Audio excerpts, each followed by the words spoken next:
So, my name is Cashmere Terry, also known as the industry attorney. I am a business and entertainment attorney. I do what I love. I practice what I love. I have clients ranging from small businesses to startups to corporations. I work in TV, film, music, and radio. And the best thing about my job is that I walk a fine line. I get to be professional, but at the same time, I get to go have fun. And who doesn't want to do that? So work for me, it's not work, it's a passion. And I get paid to do my passion.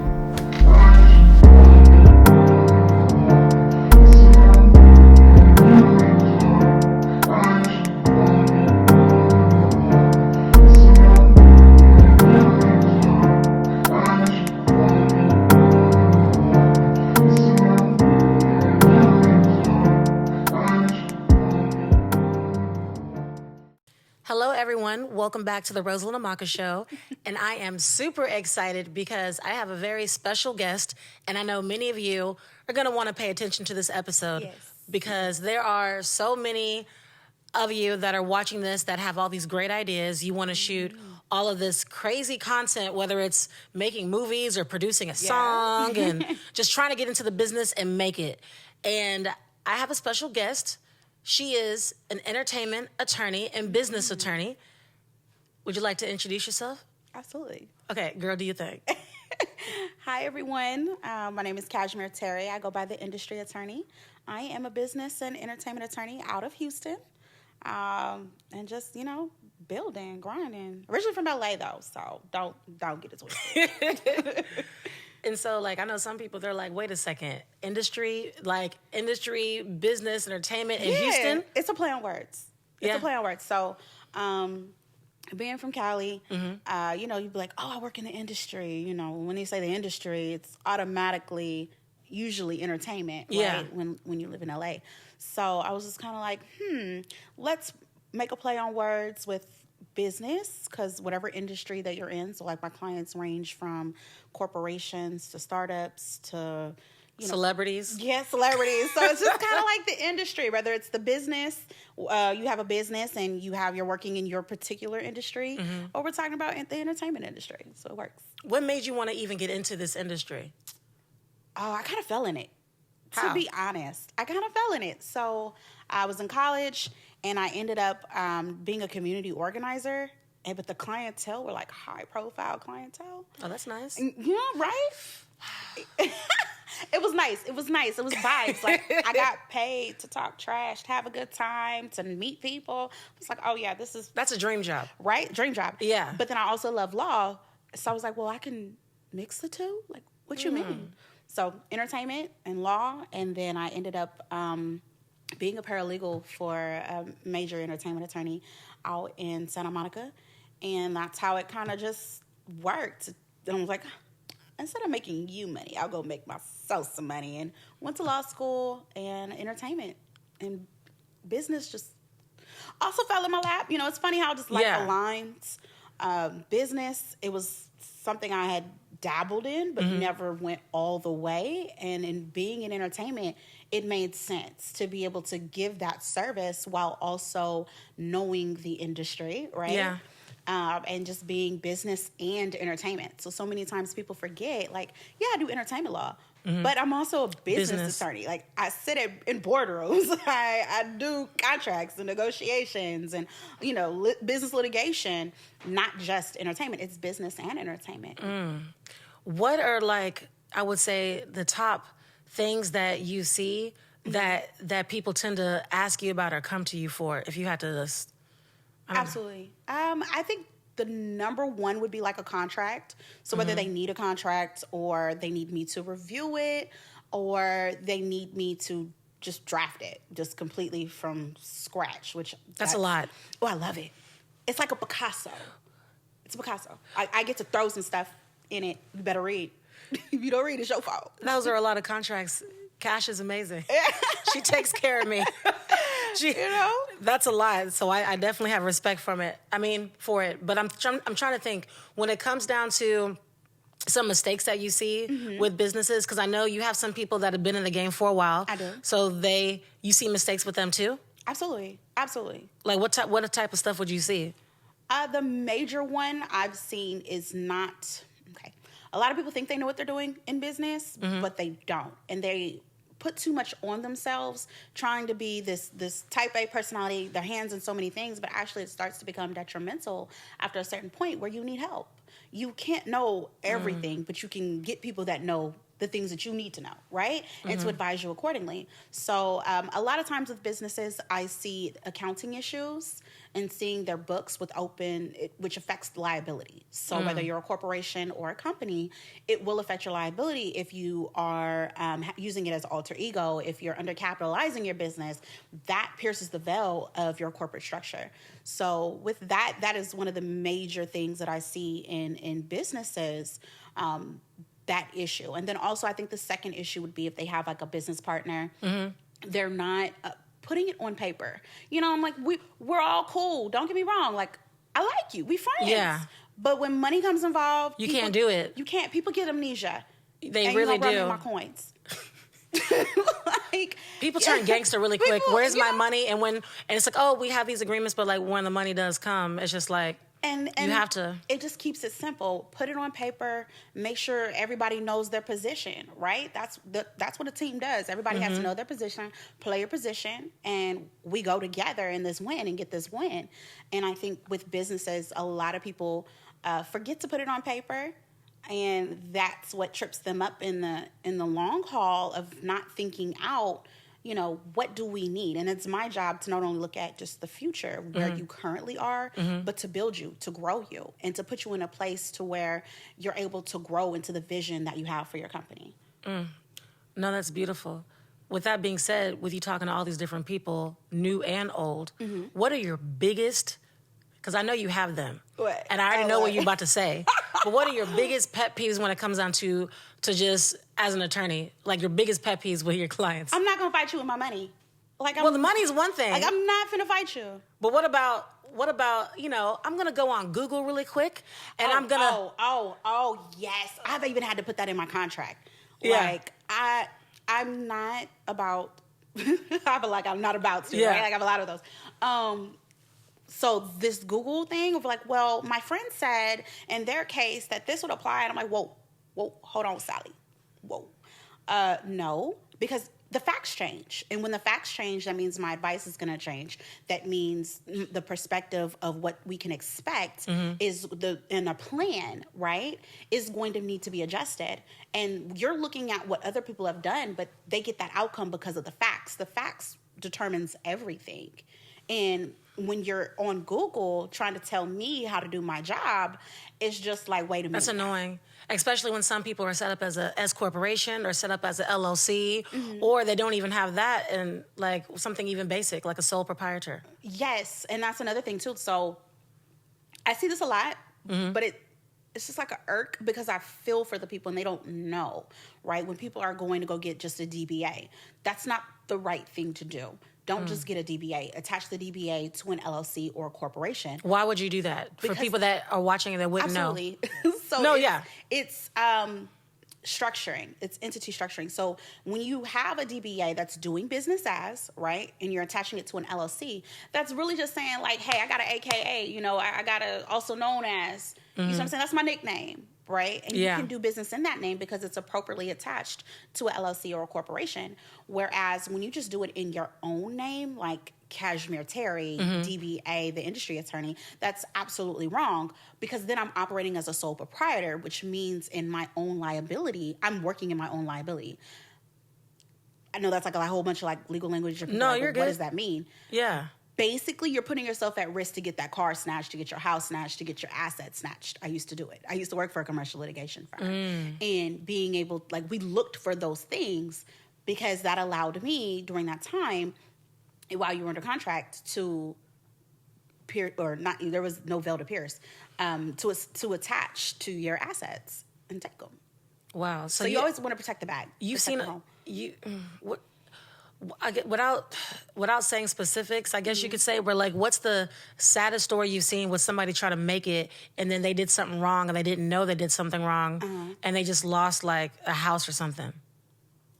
To be honest, I see it often, but it becomes to where don't have actual just remembering of each scenario. Okay. It more for me becomes, okay, how can I mitigate damage? How can I limit the blow, right? We know we're about to get hit, but how can I reduce what you're going to feel, right? So it's sometimes for me in doing this, I'm not necessarily remembering the individual circumstances and the scenarios, because when I tell you you've seen me. Yeah. I go from day to day. Like, if it's not written down, if it's not on my calendar, it don't exist. So I don't necessarily remember just the individual facts, just because I switch modes. That makes sense. And I know you're meeting so many different people from all different types of industries, whether, business, entertainment. But I'm wondering I'm trying to think if I had to answer this question, how do you protect yourself from people stealing your ideas? And also people, if you're making work and you're putting out content, or you spend all this time and the next thing you know, it's like, wait a second, someone else is profiting off of my business. Yeah. So you definitely want to be smart about it, right? Everything, you have to know what you're going to use to build your brand, how you're going to make and create content, and what is going to bring you in income, right? And because if we do everything, it can get pretty expensive. But the primary two ways to do it, well, actually three: contracts. The second one, also trademarks, right? Trademarks is huge. Trademarks are very big, and copyrights. So, and a lot of times people get them confused. Federal trademarks. Let me be specific. Federal trademarks. What's the difference? State trademarks. What's the difference? So, federal trademarks comes into play when we're discussing interstate commerce. We go back to history class. Intrastate, in the state. Interstate is in between the states, right? And that's how the federal protection comes, because the government or Congress wanted to encourage commerce. So in doing so, when we are exchanging and we're selling, across state lines, they want to protect the brand, the good, the quality. And that's what a federal trademark does. Whereas a copyright protects like the audio files, protects the pictures, protects the actual design work, right? The illustration. There's various forms of copyrights application that you can file.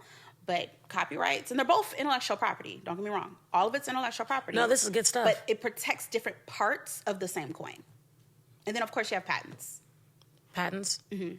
I don't do patents, though. Don't even. Patents are like a whole different beast.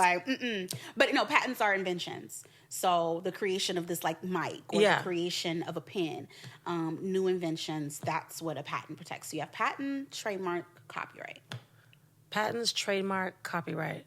So, like, it's really important for people to want to trademark, like, their logo. Yes. So you want to trademark your logo, your name, so like the industry attorney, trademarked, right? Or you have like for example, Nike check. Nike check, trademarked. But when you see it, oh, that's Nike. Oh, that's good quality. Oh, I'm paying for what I get, right? Your branding is important to make sure that no one ruins your brand. And the quality and the service that you're putting out. Right? So they are easily able to associate, I know what that is, without the actual lettering of Nike, right? Or when you see Disney, Disney is wet. Automatically child appropriate. Yeah. A whole bunch of singing. Yeah. Colorful. And you can put it on and walk away. You don't have to monitor, right? But that goes to the good. It's very important to monitor everything. It is. Especially for the kids. Especially for kids. It's like, oh, now I got to teach them something new I wasn't ready for. Like, oh, we got to open this can of worms. Oh, man. So I'm thinking about when people don't do certain things. Actually, I'm thinking of a story right now where people are human and mistakes happen. And I remember when I used to work for Apple, there was one customer that I helped that was panicking because her hard drive crashed. Luckily, I was able to recover it and get these pictures for her, but she did 2 people's weddings. Ooh. 2 people's weddings. She did not send them anything yet. She didn't do a backup? She didn't do a backup. Her hard drive failed. She didn't get to it yet. So luckily, I was able to save her from like being in serious trouble. Yeah. But when people, I guess, make human errors like that, it's like, how do they? I don't even know. How do they recover? How do they recover? Well, first, what does the contract say?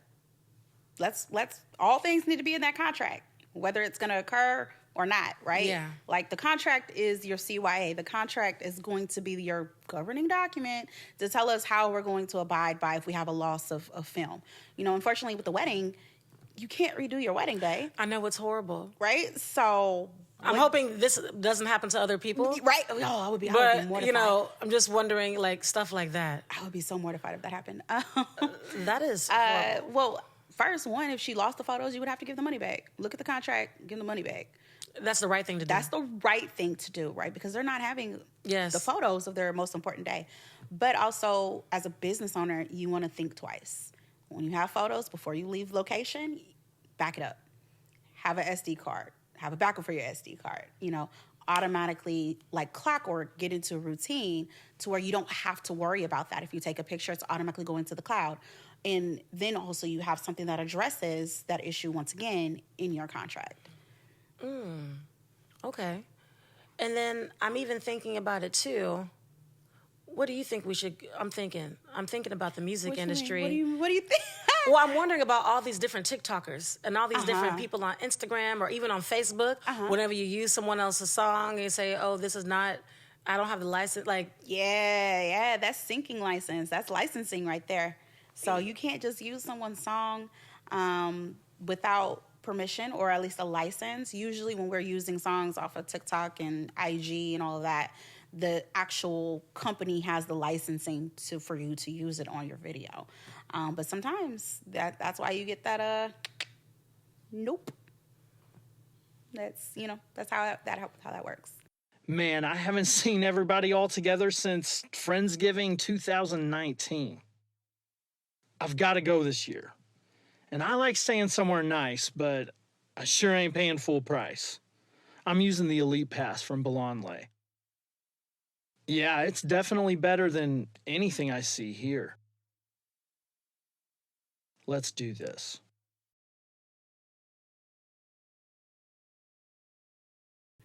how do you do all of this? Like all the work that you do, because you do so much and you have a computer in your brain. That's why I know I come to you. I wish. And many other people come to you. And it's like, with all the work that you do, you just maintain this work-life balance where it's like, because normally when you see attorneys, they're all stiff and they're just unapproachable. But like, you're still able to like keep it real, keep it cool, all fashionable and everything. I've been blessed to have a really good team behind me, to be honest. Like, really good friends that pick me up off the floor, because I definitely have my moments. But I would love to say I got a computer in my brain, but there's some things where you do it all the time. It's kind of like, oh, okay, I know this, da-da-da-da. Law school teaches you how to think. And I do what I love, so I also just read a lot and try to go learn and make sure I'm staying up on my own skills, right? So then I'm able to always have an answer or a solution, and not being too big to say, oh, I don't know, but give me a minute. Like, let me get back let's find out. Let's find out. Like I always respect that. I can go find out. You see what I'm saying? I don't want to assume that I have and know everything, because I definitely don't. For many, like, I'm a baby in the game still. I still have so many years to go. But definitely being poised, and I always joke, like, my life's in shambles. I'm always trying to get my life, catch my life. That's the life of an entrepreneur, right? Like in life, I'm always trying to catch my life. But sometimes it's a balance. Sometimes I'm great as a business owner. I'm great as an attorney, but not being great as a woman, not taking care of myself and doing self-care. You got to have self-care, right? In your me time. Yeah, I'm learning that. I'm absolutely learning that. Whereas, there's other days where I'm great at self-care, I'm great as attorney, but I'm not necessarily being great as a friend. I'm not checking in on my friends and having those relationships, fostering and pouring into those relationships. So it's like a hat, and I just try to make sure I'm pouring in equally. And are you finding time to date? Because at the end of the day, that's all it's about, right? I'm just saying. Yeah. Yes. Are you single? Yes, single. Okay. Single. Definitely finding time to date, or trying to. You definitely got to be patient with me. And I just really I'm very blunt. And I think that is like, I lead with that. Of just, hey, look, you got to be patient. It's not because I don't want to talk. It's not because I don't want to hang out. But sometimes I just come home and pass out. I'm not even ignoring you. Like, it happens to the best of us. I'm tired. that happens to everyone. But as long as you have balance and then you take some time out for you, I think that works. If you had to give advice to people that are like trying to grind like you and trying to make it, what have you learned that you were able to like adapt with that wasn't working out, that worked for you as an entrepreneur in this space? Real talk, prayer, permission to pursue. So in building my own law firm and learning, because it's every day is a learning process, learning how to be this boss, be this entrepreneur. Like, I have people that work for me. I have staff. I have employees. I have to make decisions not just for me, but for the company, for other people's livelihoods, because they're depending on me, right? That's true adulting right there. Lord, y'all can have it. True adulting. Y'all can have it. Permission to pursue. Having to pray before I make decisions, having to listen, stop.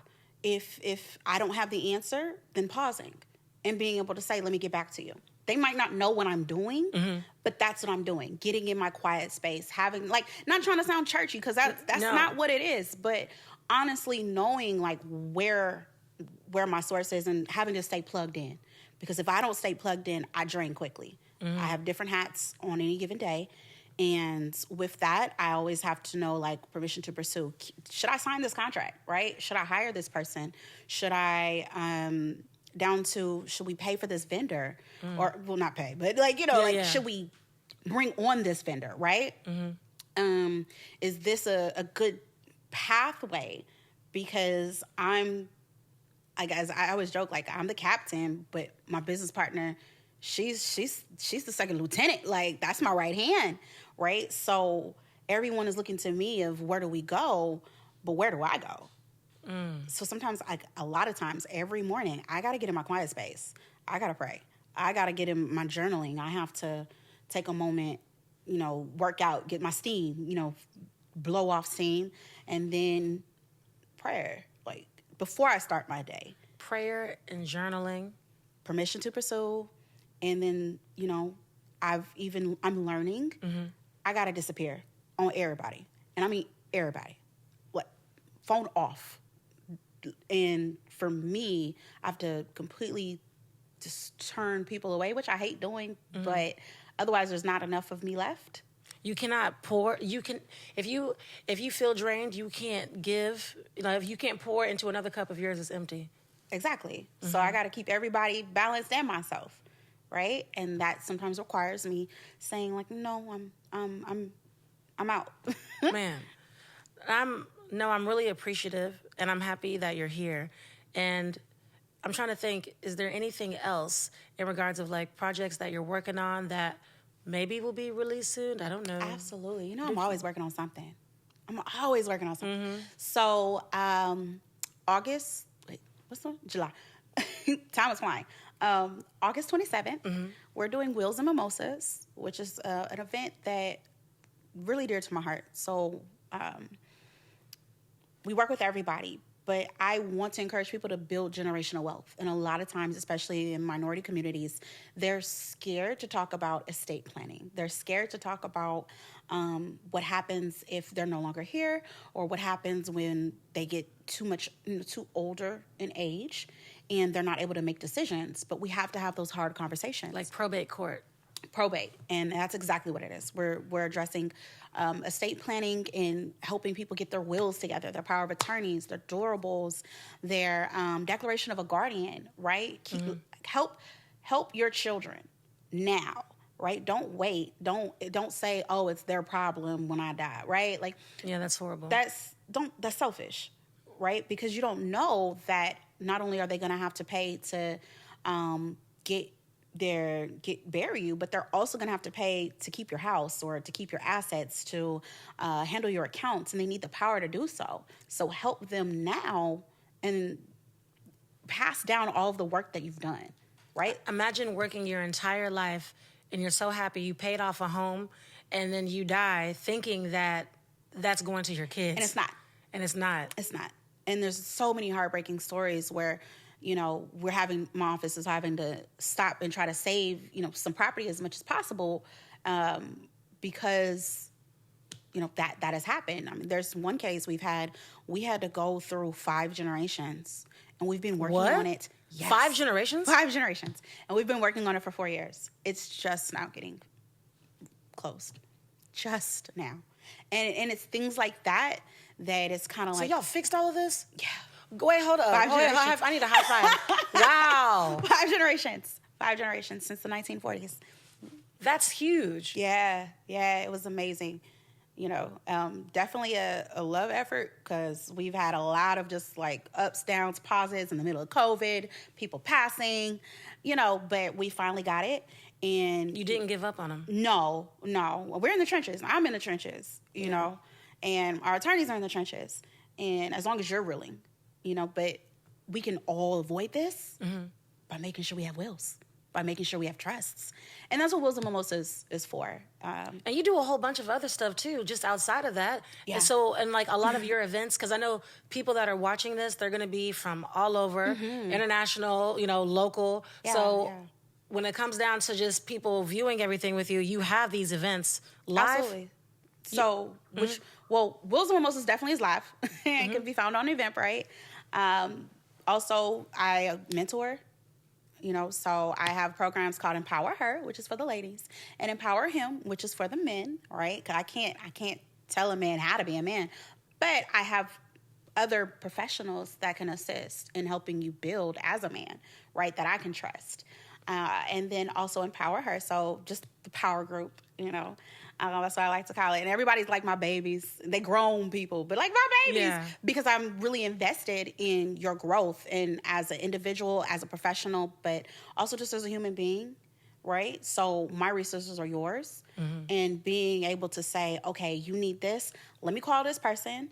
Or, okay, you need this letter of recommendation. I have one of my first interns.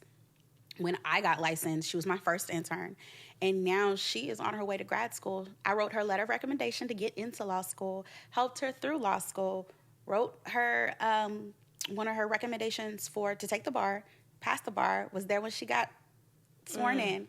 Now she came back to work for me until she goes to grad school. So, like, full service, right? That is beautiful. We need more. I mean, we need more people, like especially our people. We need more of them. In these spaces. Somebody had to help me. More representation. Absolutely. Somebody had to help me. So that is my goal, is to be able to help someone else, but also, like, I want you to beat me. Because I ain't no punk in these streets. I ain't no punk. So I need you to beat me. Go ahead. Like, I want you. You want to go work for the FBI? Cool. Yeah, I need that phone call. Cool. Right? Like, you want to go be in the CIA? Okay, how can I help? Right? Who do I know? I know somebody that knows somebody that knows something about it. I mean, that's how we met. Mutual friend. That's how we met. That's what it's about, right? And being able to say, it's not about, you're going to be better than me, or your name's going to be bigger than me. Like, yeah, I want you to. Please beat me. Because that means we're a force. We're killing the game, right? And nobody needs to know. That's beautiful. It's all about community. We work together and then stop being in freaking competition with each other every second. This is how we have to build a community and actually work together. Yeah. There's no competition. And as I believe, I live by this. One of my mentors told me, and I tell all of my mentees, like, the only person you're in competition with is yourself. Every day you need to show up and give 110. And when you're tired and when you're feeling weak, that's when you fall back on that 100, because you already gave 10%, right? So you're in competition with nobody but yourself. So be better than you were the minute before, the hour before, the day before. Exactly. And it's great to be inspired by all of these different people, but, don't get distracted and don't get discouraged whenever you feel like, your chapter 1 is somebody else's chapter 41. And you're comparing the wrong things. Yes. And don't get me wrong, like, I suffer from it. I'm comparing and like, I need to be like this. Like, I'm not going hard enough. I'm not doing, I'm not doing enough. And then I have to also stop and just be like, okay, but we're here. We're pushing. What are the things that you're touching every day to grow? Okay, let's keep going. And also having to have people around you to encourage you. That's key. That's important. And to check your mindset. Like, some of my sorority sisters, man, they give me the business. They give me, but that's what I need. Not only will that keeps me humble, but at the same time, like, when I'm crying or when I'm upset or, when I'm like, it's not good enough, chill. Yeah. And they bring me back to ground level. That is very important because as people grow and they get big, sometimes egos and will get in the way, and then it's kind of like they get distracted. So definitely you got to stay focused. Very much so. Very much so. And always remembering like what is your genesis? Yeah. You know? What is your genesis? What's your genesis? And when we think about people like in the genesis, like what advice will you say? Yeah. What advice would you say to people starting? They want to get started and they may not have the best support system around them. And that's perfectly fine. Really, consistency and persistence. The three things: consistency, persistence, and write the vision. I told you, write the vision. Write the vision, because then when you're in a bad space or when you're losing ideas, go back to the original vision. Remember your why and why you started. And then also that also gives you guidance in what you want to enact, what you want to put forth next. And then when you're being consistent, just don't stop. Eventually something's going to break. Just don't stop. Be consistent. Stay true to it. Okay, it's not working. Let's tweak a little bit. Keep going. And then being persistent in yourself, persevering, of just having to encourage yourself. Sometimes nobody's going to encourage you. There are ideas that, the idea, honestly, it's not meant for everybody. I remember naming my law firm, and people were like, well, why are you being so particular about the name? Why are you like, oh, that's weak. All this, I don't need your input. Not today. Not today, Poo-Poo. Not today. Oh my gosh. Not today, Pooh. It really had to be something that I was okay with. I didn't want to call us group. I didn't want to call us, put my name on the door. Like, that's not me. People are like, why don't you just put your name on the door? Yeah, I like to move in silence. You don't need to know me. You don't need to know me. Like, I'm the person that'll also pick up the phone. You don't need to know me. Like, that's just me. I'm a weirdo. No, you're not weird. You're awesome. Otherwise, hello. Well, I'm just saying, like, that was an instance in where the vision wasn't meant for everybody. So God put it in your head for a reason. And you got to enact it. You got to do it. And it was getting to a point where it was like eating at me. And I was working for the government at the time. I was like, yeah, I'm good. I'm cool. I'm collecting a check. Yeah. What you mean? And in the middle of COVID, like, I'm not finna jump ship. I got security. A girl always loves security. Yeah. But it was eating at me so much that it was just like, I always think of a dream deferred. I was a nerd in school. So I was always in like AP English and AP History. And had to read A Raisin in the Sun. And it's by Langston Hughes, A Dream Deferred. And I always think of that line, like, what is it? What happens? Does it rust over? Does it spill over? Is it bittersweet? Or does it rot in you? And for me, it was just kind of like rotting, because I had the dream for years. Just wouldn't do it. No, I'm not ready. No, I'm not. I'm not there. I don't know enough people. So you were waiting for the right moment? I don't know what I was waiting on, to be honest. I was scared? All of it. All of it, because it does bring a lot of judgment. It brings a lot of comments. It brings a lot of, a little commentary and lip that nobody asked you for. I can relate. Even with this, I mean, my brother pushed me, and it happened. And it happened. And it's like, it's amazing. Some people, they're always going to have ideas. They're always going to have opinions. They're always going to say something. There's always going to be negative people. Mm-hmm. But at the end of the day, what gets you excited every single time you wake up?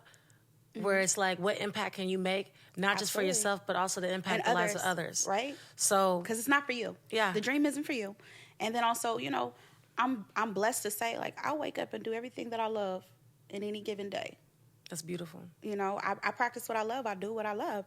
So with that, are there pros? Absolutely. Are there cons? Absolutely. But this is the life that I chose. No regrets. Right? And then also, I don't hate Monday mornings. I just thought, like, monotony. Monotony is just, ugh. I don't like monotony. Yeah. That's probably why my days is like everywhere. I practice and do what I love. I'm in a space that I love. So, it's worth it. So, definitely it's worth it. And I want to ask you this, because I know you dropped a lot of gems today. Uh-huh. And I'm curious on how can people stay in contact with you that need stuff done? Absolutely. So, where do they find you? They can always reach me, the industry attorney. Spell it all out. I'm on IG. And I'll link it below, everybody, so that way you can see it. They can always reach me if they want to reach me personally, or they just want, encouragement or just have questions just on that journey. Because the journey was crazy. I had temporary memory loss. I was sick. I done had surgeries. When I tell you, like, the journey was crazy, but we're here, right? And taking that each day. So, you can reach me on IG. You can always catch me at my office. We're right in downtown Houston. Come say hi. 440 Louisiana. And virtual, too. Virtually, too, of course. I do. I love a good Zoom. And then also, call me, email me. So my email is kterry@devoneerlaw.com. I'll link it below, y'all. Yep. Or you can call me on my office if you have legal questions as well. You have the number. Just put it on below. But that's also, all the ways you can catch me. I'm accessible. Just be patient. And for people that are interested too in, the Empower Her, the mentorship program, and young people trying to get into law, like she'll have information for y'all to sign up for, so that way. Any way that I can help. Yeah, Anyway, because I've had so many people say, when I'm still coming up, right? I was about to say, when I was coming up, like, still coming up. So many people say, oh, I'm going to help you, and that's all lip.